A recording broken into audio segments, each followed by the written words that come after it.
তাড়াতাড়ি সুন্দর দেখাতে চান, বিয়ে আছে, বিয়ে বাড়ি যাবেন, পুজোর মধ্যে বেড়াতে যাবেন, কিন্তু মুখে যে টায়ার্ড লুক হয়ে গেছে, চোখের তলায় এই জায়গাটা গর্ত হয়ে যাচ্ছে, কিংবা নাকের নেজোলেবিয়াল ফোল্ড প্রমিনেন্ট হয়ে যাচ্ছে, মিড ফেস মাঝখানের ফেস তার জায়গাটা একটু ভরাট কম হয়ে গেছে এবং ক্লান্ত লাগছে, সেখানে কিন্তু কিছুক্ষণের মধ্যে এটা ঠিক করা যায় একটা ফিলার দিয়ে।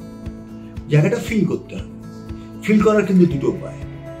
আমাদের হাইলোরিক অ্যাসিডের ফিলার পাওয়া যায়, যেগুলো 15-20 মিনিট লাগে, দিয়ে দিলে ইমিডিয়েটলি আপনি ফিরে গেলেন এবং জায়গাটা ভরাট হয়ে গেল। ফিলার কিন্তু টেকে 1-1.5-2 বছর, তার বেশি নয়। অন্য টেকনিক হচ্ছে ফ্যাট দেওয়া।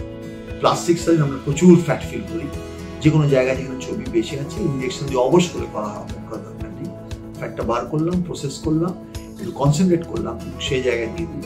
এবং যে ফ্যাট দেওয়া হয় 50% কিন্তু আজীবন থাকে, কোনোদিন যাবে না, তার খরচাটা কম। তাহলে যদি মিড ফেস বসে গিয়ে থাকে, চোখের তলায় গর্ত হয়ে গিয়ে টায়ার্ড লুক হয়ে গেছে, নাকের পাশে ঝুলিগুলো প্রমিনেন্ট হয়ে নেজোলেবিয়াল ফোল্ড হ্যাং করছে, এইসব জায়গায় ব্যাপারটাকে ভরাট করার জন্য এবং তাড়াতাড়ি একটা বেটার লুক পাওয়ার জন্য, সুন্দর হওয়ার জন্য আমি প্রচুর ফিলার করি।